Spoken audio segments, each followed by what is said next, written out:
Hello, my fellow book lovers. It's time for the next part of Varjak Paw. Now, when we'd left him, poor thing had been attacked by the pigeons. But Holly and Tam and Varjak have got a bit of a plan, I think. So let's see what's going to happen next. Chapter 19. Varjak and Holly talk through the night by the giant bronze lions.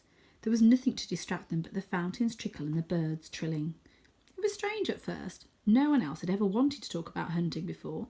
Varjak could still barely believe that someone his own age was interested in it, and not senseless kitten games like Jay, Jethro and Jerome. But it was true. Holly was easy to talk to because she was like him. She liked the same things. Her mind worked in the same way. Sometimes it was hard to keep up with her. Whenever he thought he had the answer to something, she asked another difficult question. Why like this, not like that? And she had ideas he would never have thought up. But he had a few of his own too, and together they worked out their plan. That night, Varjak felt something he'd never felt before. Or rather, he didn't feel something. He didn't feel alone anymore. Oh, I'm so happy for Varjak. They woke Tam just before dawn and explained the plan to her. Her eyes grew round with fear. Me? She said. You want me to do that? Why me? Can you do my part of the plan, said Holly, or Varjak's? Well, no, but... You've got to do it, Tam, said Varjak. It's impossible without you. It is, she said. Of course it is, said Holly. And if you do it, I promise I won't say her name anymore. Well then, said Tam cheerfully, what are we waiting for? They took up their positions as the first rays of sunshine splashed onto the white buildings, filling the square with light. Everything began to glow. The ground, the sky, even the water in the fountain. Varjak crept up on the pigeons from one corner of the square. Holly crept up from another. Tam stood in front of them on the far side of the flock. At Holly's signal, Tam sprang at the pigeons. 100 birds beat their wings, fierce and dangerous in their flock. Tam kept going, never slowing, just aiming for the other side. In a blur of speed they couldn't stop, and Varjak and Holly flew out of the morning sun behind them. Oh, goodness. It should have been easy. The birds were distracted by Tam and didn't see them coming in the haze of brilliant light. That was the plan. But even as Varjak dived in, the thrill of the hunt in his veins, it started to go wrong. Tam was clear through, but there were still too many pigeons in a mass. He and Holly were on the edge of the flock, but couldn't get close enough to any single bird to strike. The birds turned on Holly, wings flapping savagely, claws curving out. She didn't run. She stood there bravely, trying hard, but now they were surrounding her, pecking at her with shrill, sharp beaks. Holly was in trouble. She was trapped and she couldn't get out. They were tearing, scratching, ripping at her. Varjak could see panic mounting in her face. Tam was helpless on the other side. Quick, he had to do something. Quick!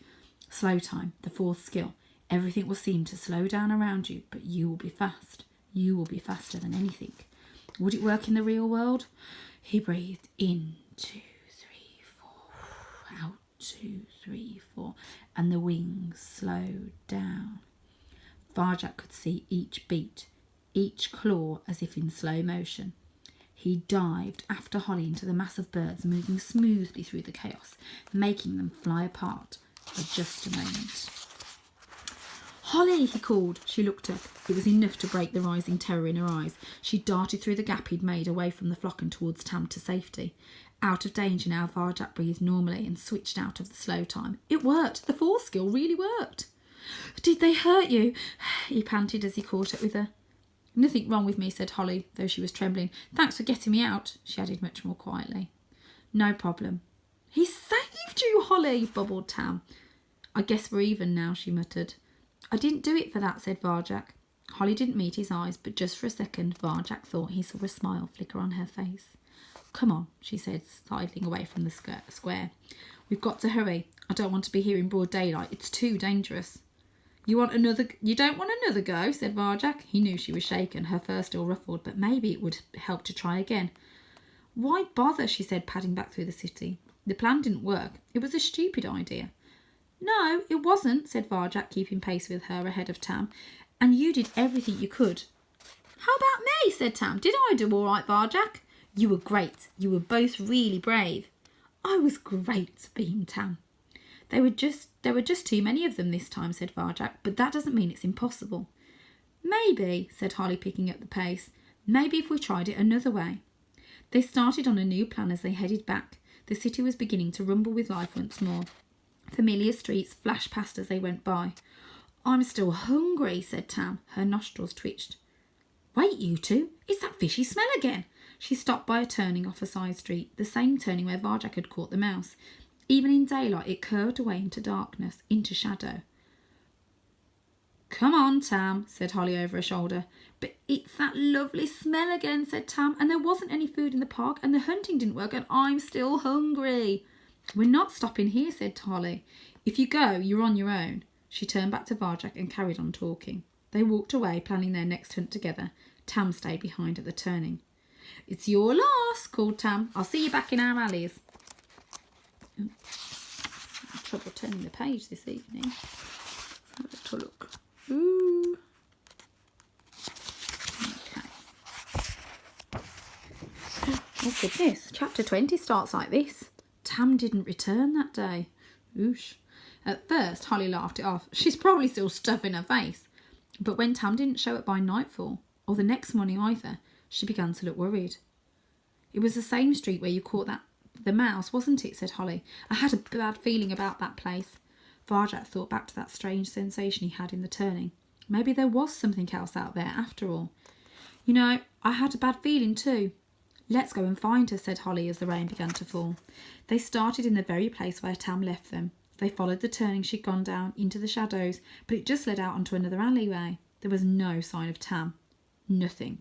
Not even with Varjak's awareness. It was just an ordinary street. They ranged wider across the centre of the city, where the street cats who weren't in either of the gangs lived.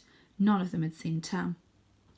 They tried Ginger's territory, near the concrete blocks where Holly had saved Varjak. They found some cats from Ginger's gang sheltering from the rain. "I'm looking for Tam," said Holly. "Any of you seen her?" They said they hadn't. "Do you believe them?" asked Varjak as they headed for the park. "Ginger's gangs are rough, but they're honest," said Holly. "If Tam ran into them, if there'd been any trouble, they'd tell us." Tam wasn't in the park either. Oh no. They searched till twilight. They found a few scraps of food, but not a sign of Tam among the wet, dead leaves. Tired and soaked from the hard rain that fell through the day, they headed back to Holly's alleys. On their way, they met a big, stripy Tom prowling in a covered, cobbled passage. Varjak recognised him at once by the slash marks on his face. He didn't look friendly. Varjak's dripping fur prickled at the sight of him, but he smiled at Holly, showing a set of sharp white teeth. "Razor," said Holly. "Holly," nodded the stripy Tom. "Good to see you. Where's that shaggy cat you're always with?" "Tam, I don't know where she is. Have you seen her?" He shook his head. "No, but she hasn't been near Sally Bones' territory. I'm sure of that." "How do you know?" "It's my job." He licked his paws proudly. "Who's this you've got with you?" He flicked his tail in Varjak's direction, but didn't look at him, as if he wasn't worth wasting time over. "I'm Varjak Paw," said Varjak. The Tom's tail twitched with contempt. "I wasn't talking to you," he said. Varjak fell silent. "Nothing to worry about," said Holly quickly. "He's one of us, just a pet who got lost." Razor sniffed. "Why waste your time with a pet? Come and join in our gang. You know Sally Bones will win in the end. This city's hers." Holly smiled but didn't say anything. "You'll be safe from the vanishing," said Razor. "Sally looks after her own." "Thank you, Razor," said Holly. "But you know I've never wanted to be in a gang, and I've got to look for Tam now." She began to move away. Razor stepped in front of her, muscles rippling. "Come on, Holly," he said. "I've always liked you." Holly was still smiling, but Varjak could see her trying to edge away. "You could be somebody in a gang," said Razor, moving closer. Following. Oh, there we go. Goodness. Following her. "You could be important. I could make you important." "I don't want—" "Come on," insisted Razor. "I'll take you to meet the boss. I'm one of her top cats now." There was a flash of fear in Holly's mustard eyes. Varjak saw it. "She told you she doesn't want to," he said without thinking. Razor turned to him. The scars on his face writhed like snakes. "I warned you already," he growled. Slam! A rock-hard paw smashed into Varjak's face. Varjak reeled, stunned, and sank to the ground in a pool of rain. He wanted to get up, to fight back, but his legs were like soggy paper, and the world was spinning around him. "Don't get in my way again," snarled Razor. His whirls twirled above Varjak's head like stars. One hit, that was all it took, and he didn't even see it coming. The brawny Tom turned back to Holly. When you've had enough of wasting your time with weak little losers and you want to see what it's like being a real cat, come and find me. He padded away, tail head high. Varjak, said Holly when he was gone. Are you all right? Varjak shook his head. Ugh. Blood trickled out of his mouth. He wiped it away with the back of his paw. It matted on his fur. It was brave standing up to him, she said, but it was stupid. You can't win a fight with Razor. I'll beat him one day, said Varjak. You're crazy, she sighed. You've got to learn to use your brain. There's no point fighting cats like that. The best you can do is keep out of their way. I will beat him, Varjak vowed. Whoever had left those scars on Razor's face had managed it. He could do it too. You're not going to beat anyone today, Mr. Paw, said Holly. Come on, let's keep looking for Tam. Oh, I really hope they find her soon.